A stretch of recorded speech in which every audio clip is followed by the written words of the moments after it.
চাকরি চাইতে গিয়ে জুটলো লাঠি পেটা। আজ এমনই এক দৃশ্যের সাক্ষী থাকলো এই সারা শহর।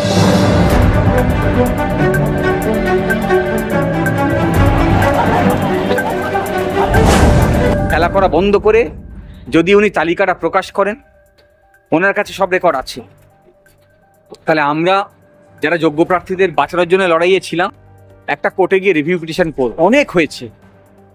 সুপ্রিম কোর্ট অবজার্ভ করছে যে কমিশন যে 2019 থেকে 2023 সাল পর্যন্ত যতজন আরটিআই করেছে তাদেরকে ওএমআর সাপ্লাই, এটা খুব নির্মম নৃশংস কাজ। অপরাধকে আড়াল করবেন না, স্বীকার করুন, মানুষ ক্ষমা করে দেবে আপনার। পশ্চিমবঙ্গে যত নিয়োগ হয়েছে, হ্যাঁ, তার মধ্যে অবশ্যই সব জায়গাতেই যোগ্য প্রার্থী আছে, কিন্তু অযোগ্য এত বেশি পরিমাণ তার সঙ্গে ঢুকেছে, এত দুর্নীতি, সেটা কলেজ সার্ভিস কমিশন হতে পারে, সেটা পাবলিক সার্ভিস কমিশন হতে পারে, সেটা প্রাইমারি হতে পারে, যে সমূহ সম্ভাবনা আছে তা বাতিল হওয়ার। তারা হচ্ছেন প্রফেশনাল পলিটিশিয়ান, প্রফেশনালি কাজটা করে। কি বাচ্চা বাবার সঙ্গে রাস্তায় বেরোবে, বাবাকে খেলনা কিনে দিতে বলবে, বাবার চোখ ছলছল করে উঠবে, বাচ্চারা খেলনা পাবে না, ইচ্ছা ছিল স্কুল চাকরি করবে, চাকরি পেয়েও তাকে হারাতে হচ্ছে। স্কুল সার্ভিস কমিশনই এই দুর্নীতির সঙ্গে যুক্ত, তারাই আবার যে সিলেকশন প্রসেস করবে, মানুষ কিসের উপর ভরসা করবে? ইন্ডোর স্টেডিয়ামে মমতা বন্দ্যোপাধ্যায় দেখা করেছিলেন চাকরিহারা শিক্ষক এবং শিক্ষক কর্মীদের সঙ্গে। সেখানে তিনি তাদেরকে আশ্বাস দিলেন যে 2 মাসের মধ্যে আপনাদের চাকরি নিশ্চিত হবে, যোগ্যদের চাকরি যাবে না। মুখ্যমন্ত্রীর ওপর চাকরিহারাদের ভরসা করা কি উচিত? দেখুন, কে ভরসা করবেন তাকেই সিদ্ধান্ত নিতে হবে। তবে যে ঘটনা করেছেন, যে ঘটনা ঘটেছে, যে অপরাধ উনি করেছেন, এইটা খুব নির্মম ছিল এই সাধারণ ছেলেদের উপরে। আর এখনো শুনলাম, তাতে আমার মনে হয়েছে যে এইসব ছেলেদের উপরে যারা এখন জীবন যন্ত্রণায় ভুগছেন, তাদের সঙ্গে উনি খেলা করছেন। এই খেলা করা বন্ধ করা উচিত ওনার। আমি বলেছিলাম এই খেলা করা বন্ধ করে যদি উনি তালিকাটা প্রকাশ করেন, ওনার কাছে সব রেকর্ড আছে, তাহলে আমরা যারা যোগ্য প্রার্থীদের বাঁচানোর জন্য লড়াইয়ে ছিলাম একটা কোর্টে গিয়ে রিভিউ পিটিশন করব। আমি শুনলাম ওয়েস্ট বেঙ্গল বোর্ড একটা রিভিউ পিটিশন ফাইল করেছে, কিন্তু সেখানে কোনো তালিকা নেই। সুপ্রিম কোর্ট বারে বারে বলেছে যে তালিকার অভাবেই তাদের এই খারিজ করতে হলো। আমি জানি না কেন এই খেলা করছে, বন্ধ করা উচিত। শিক্ষকদের উদ্দেশ্যে নির্দেশ দিলেন, আপনারা যান না, আপনারা বিদ্যালয়ে যান, বাচ্চাদেরকে পড়ান। আপনাদেরকে সুপ্রিম কোর্ট বরখাস্ত করেছে, সরকার এখনো বরখাস্ত করেনি। এটা বলা মানে সুপ্রিম কোর্টের নির্দেশকে অবমাননা করা। সুপ্রিম কোর্টের উচিত ইমিডিয়েটলি ওনার এগেনস্টে কন্টেম্প্ট রুল ইস্যু করা। হ্যাঁ, এখন তা করবে নাকি সেটা সুপ্রিম কোর্ট ডিসাইড করবে, কিন্তু যা উনি করছেন, আবারও প্রবঞ্চনা করছেন সাধারণ মানুষের সঙ্গে, স্টপ করা উচিত। অনেক হয়েছে। সুপ্রিম কোর্ট অবজার্ভ করছে যে কমিশন যে 2019 থেকে 2023 সাল পর্যন্ত যতজন আরটিআই করেছে তাদেরকে ওএমআর সাপ্লাই করছে। কমিশন জানিয়েছে যে তারা সমস্ত ওএমআর প্রিজার্ভ করছে। তারপর সিবিআই যখন যাচ্ছে তখন বলছে আর ওএমআর নেই, পরেও হলফনামা দিয়ে বলছেন যে ওএমআর ডিস্ট্রয় করে ফেলছেন। আর তা থেকেই সুপ্রিম কোর্ট আর ইনফারেন্স ড্র করেছেন যে আসলে স্কুল সার্ভিস কমিশন অপরাধকে ঢাকা দেওয়ার চেষ্টা করছেন। বুঝতেই পাচ্ছেন, অপরাধ যদি স্বীকার করতে হয়, লিস্ট যদি প্রকাশ করতে হয়, তাহলে কারা অপরাধ করেছে সেটাও স্বীকার করতে হয়। আর তাহলে যদি তার মন্ত্রিসভার লোক ধরা পড়বে, আধিকারিকরা ধরা পড়বে, তাই তাদেরকে বাঁচানোর জন্যে এদের জীবনকে বলে দিচ্ছেন। মুখ্যমন্ত্রী হিসেবে কাজ উনি করতে পারেন না। এটা খুব নির্মম নৃশংস কাজ যে একটা ছেলে, সে এতদিন ধরে পড়াশুনো করে তার জীবনের একটা পর্যায়ে পৌঁছেছে, চাকরি পেয়েছে, সে যোগ্যতার নিরিখে চাকরি পেয়েছে, তাকে চাকরি হারাতে হবে আপনার এই নির্মম সিদ্ধান্তের জন্যে। অপরাধকে আড়াল করবেন না, স্বীকার করুন, মানুষ ক্ষমা করে দেবে আপনাকে, কিন্তু আপনি এই নির্মমতা দেখালে এই ইতিহাস আপনাকে ক্ষমা করবে না। অযোগ্য কাদেরকে বলা হচ্ছে, সেই অযোগ্যদের যে তালিকা তাকে খতিয়ে দেখবেন মমতা বন্দ্যোপাধ্যায়। তার মানে কি, এই কথার মানে কি এটাই দাঁড়াচ্ছে যে অযোগ্যদের চাকরি হারাক, সেটা তিনি চান না? ডিভিশন বেঞ্চে 240তম প্যারাগ্রাফে স্পেসিফিক্যালি উল্লেখ করা আছে কারা অযোগ্য। যারা প্যানেলের বহির্ভূত, যাদের অ্যাপয়েন্টমেন্ট প্যানেল এক্সপায়ারি করার পরে হয়েছে, যাদের অ্যাপয়েন্টমেন্ট সুপারসিডিং করে হয়েছে, যাদেরকে র্যাঙ্ক জাম্প বলছে, তাদের তালিকা উল্লেখ করা আছে, তাদেরকেই অযোগ্য বলে সুপ্রিম কোর্ট আপাতত নির্ধারণ করেছে।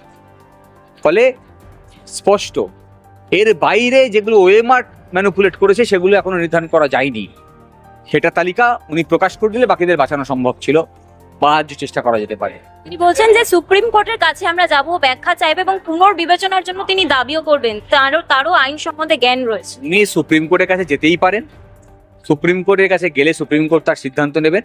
কিন্তু আমরা আমাদের যেটুকু জ্ঞান হয়েছে এখনো পর্যন্ত, যেটুকু অভিজ্ঞতা হয়েছে এ যাবৎকাল, তাতে আমরা বুঝতে পারি যে কোনো ফলপ্রসূ কিছু হবে না যতক্ষণ না উনি তালিকা প্রকাশ করছেন।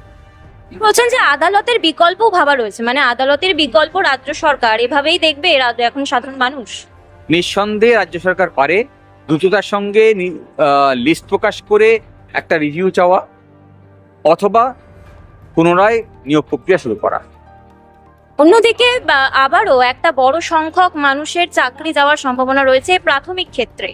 এবার সৌমেন রায়, বিচারপতি সৌমেন রায়, তিনিও কিছু ব্যক্তিগত কারণ দেখিয়ে সরে গেলেন। কি মনে হয় কি কারণ হতে পারে? ব্যক্তিগত কারণ যখন, এটা ব্যক্তিগতই, তা নিয়ে আমাদের আলোচনা করা উচিত নয়। কিন্তু এটা ঠিকই যে পশ্চিমবঙ্গে যত নিয়োগ হয়েছে, হ্যাঁ, তার মধ্যে অবশ্যই সব জায়গাতেই যোগ্য প্রার্থী আছে, কিন্তু অযোগ্য এত বেশি পরিমাণ তার সঙ্গে ঢুকেছে, এত দুর্নীতি, সেটা কলেজ সার্ভিস কমিশন হতে পারে, সেটা পাবলিক সার্ভিস কমিশন হতে পারে, সেটা প্রাইমারি হতে পারে, যে সমূহ সম্ভাবনা আছে তা বাতিল হওয়ার। ইতিমধ্যে প্রাইমারি নিয়ে, কলেজ সার্ভিস কমিশন নিয়ে, পাবলিক সার্ভিস কমিশন নিয়েও মামলা চলছে। মামলার রায়ের আগে এটা কি কোনোভাবে না না, তিনি তার ব্যক্তিগত কারণে, মানে অনেক ক্ষেত্রেই হয় এটা, যে তিনি সরে যেতে পারেন, তিনি বলতে পারেন যে এখানে আমার ব্যক্তিগত কারণে আমার থাকা উচিত না। হ্যাঁ, সেক্ষেত্রে অন্য নতুন বেঞ্চকে চিফ জাস্টিস অ্যাসাইন করবেন, তারপর তিনিই শুনবেন। একদিকে এসএসসি মামলায় প্রায় 26,000 প্রার্থীর চাকরি বাতিল হচ্ছে, তারা কান্নায় ভেঙে পড়েছেন। অন্যদিকে সুবোধ সরকার, আবুল বুসার, তারা কি করছেন? তারা লক্ষ্মীর ভান্ডার প্রকল্প বা অন্য মানে বিভিন্ন প্রকল্প নিয়ে তারা ভোট প্রচারে বেরিয়েছেন। দেখুন, যারা ভোট প্রচারে বেরিয়েছেন বলছেন, তারা হচ্ছেন প্রফেশনাল পলিটিশিয়ান। এখন আমাদের দেশে এইটা নতুন করে শুরু হয়েছে। কিছু লোক আছেন তারা প্রফেশনালি কাজটা করেন, বুঝে নিন বিষয়টা, ফলে তাদেরকে নিয়ে কিছু বলার নেই।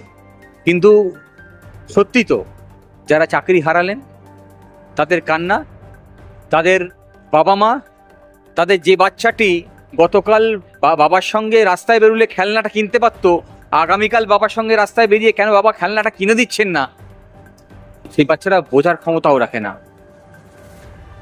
আপনি বুঝতে পারছেন, উপলব্ধি করতে পারছেন? কালকে ওই একই বাচ্চা বাবার সঙ্গে রাস্তায় বেরোবে, বাবাকে খেলনা কিনে দিতে বলবে, বাবার চোখ ছলছল করে উঠবে, বাচ্চারা খেলনা পাবে না, কারণ বাবার পকেটে পয়সাটা নেই। বাবা মায়ের চিকিৎসা করতে পারবে না বয়স্ক বাবা মা, তার একটা পরিবার হয়েছে, সমাজে তার যে স্বীকৃতি ছিল হারিয়ে গেছে। আমাদের বলতে গেলে গায়ে কাটা লাগে, হ্যাঁ, গায়ে কাটা দিচ্ছে বলতে গেলে, যে তাদের যন্ত্রণার কথা যদি উপলব্ধি করার ক্ষমতা থাকে, যার হিউম্যান মাইন্ড আছে, যার মধ্যে ইমোশন আছে, সে বুঝবে যে কি যন্ত্রণার মধ্যে দিয়ে তারা যেতে যাচ্ছে। যোগ্য, অযোগ্য নয়, যোগ্য যারা। ভেবে দেখুন, একটা গরিবের ছেলে সারা জীবন খেটে এসছে, বাবা হয়তো চাষি, বাবা হয়তো শ্রমিক, সে সারা জীবন লেখাপড়া করেছে, বাবা চাষের পয়সা নিয়ে এসে, শ্রমিকের পয়সা নিয়ে এসে তাকে একটা সরকারি স্কুলে পড়িয়েছে, ইচ্ছা ছিল স্কুল চাকরি করবে, চাকরি পেয়েও তাকে হারাতে হচ্ছে। আমরা দেখতে পাই, আমরা গ্রামের ছেলে, আমরা বুঝতে পারি। এই রাজ্যের শিক্ষা ব্যবস্থা একেবারে ধ্বংস হয়ে গেছে এবং যুব সমাজকে এর পরেও আর এসএসসির ওপর বিশ্বাস রাখবে? এই প্রশ্ন গতকালই একটা প্রোগ্রামে গিয়ে আমি করছিলাম জাস্টিস গাঙ্গুলিকে, অশোক গাঙ্গুলিকে, যে স্কুল সার্ভিস কমিশনের দুর্নীতির সঙ্গে যুক্ত, তারাই আবার যে সিলেকশন প্রসেস করবে, মানুষ কিসের উপর ভরসা করবে? সত্যিই একটা পরিস্থিতির মধ্যে দিয়ে আমরা যাচ্ছি, যে পরিস্থিতিতে যতগুলো নিরপেক্ষ সংস্থা আমাদের দেশে আছে, সে দেশের নির্বাচন কমিশন থেকে শুরু করে, পাবলিক সার্ভিস কমিশন থেকে শুরু করে, school service commission, college service commission, সব নিরপেক্ষ সংস্থাগুলো কেমন টেন্টেড হয়ে গেছে, হ্যাঁ, তাদের নিরপেক্ষতা হারিয়ে ফেলেছে। তারা বেআইনি কাজের সঙ্গে নিজেদেরকে লিপ্ত করে ফেলেছে। একটা দুঃসময়ের মধ্যে দিয়ে যাচ্ছি, যে সময়কে আমাদেরকেই ওভারকাম করতে হবে আমাদের সংবিধানের যে পরিকাঠামো আছে তার মধ্যে দিয়েই।